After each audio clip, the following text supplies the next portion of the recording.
Le elezioni politiche del 4 marzo confermano la marca roccaforte della Lega. Il Carroccio in provincia raccoglie il 37% dei consensi.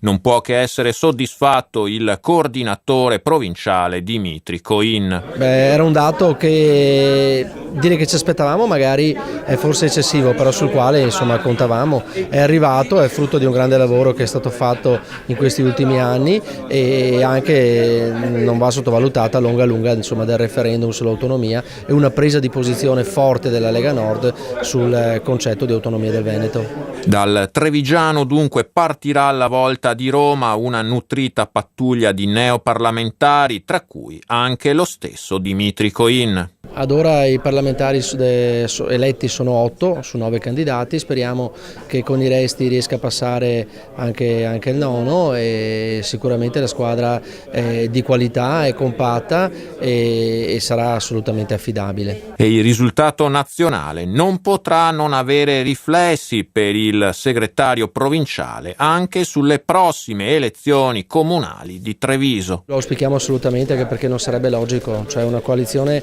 che è stata di maggioranza relativa nel paese con Lega, Forza Italia e Fratelli d'Italia è impensabile non venga replicata nella città roccaforte della Lega, con un candidato sindaco della Lega oltretutto. Per Gianantonio Darè, segretario federale ovvero regionale della Lega, le elezioni appena trascorse hanno rappresentato una vera rivoluzione. Queste votazioni sono state una rivoluzione chiara, chiarissima.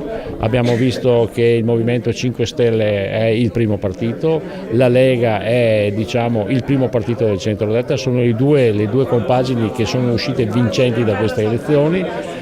C'è la voglia di cambiare, c'è la voglia di riforme, questo governo dovrà fare le riforme, che le riforme sono giustizia, sono lavoro, dare un lavoro ai giovani, la legge Fornero va cambiata, soprattutto va messo argine a questa immigrazione che è arrivata sui nostri territori e che ha punito il PD. Il PD è stato punito proprio per questa immigrazione selvaggia che non ha saputo arginare nei tempi e nei modi. Darè assicura la tenuta della coalizione di centrodestra, ora però occorrerà risolvere il rebus governo.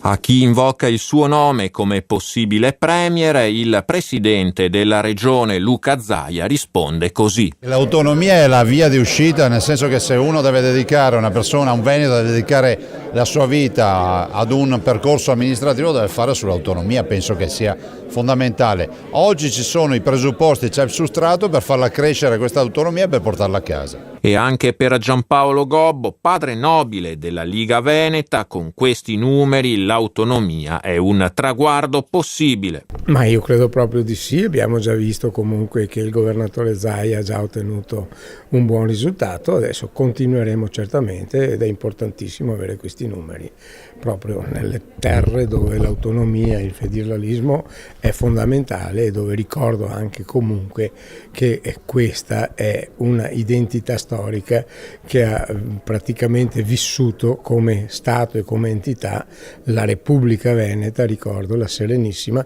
è durata ben 10 secoli, quindi credo che questo un po' nel DNA ce l'abbiamo dentro. Che quadro vede uscito da queste urne, insomma, la Lega, il Movimento 5 Stelle, il PD? Sì, ho diverse esperienze ma non sono un mago. Oggi è tutto possibile in Italia e quindi attendiamo, ho grande fiducia in Matteo Salvini, il segretario, e quindi con lui vedremo appunto cosa succederà. Ed allora ai nuovi deputati e senatori leghisti trevigiani e veneti, ecco il monito del governatore Zaia. Ma lo dico simpaticamente, se non portate a casa l'autonomia non tornate a casa.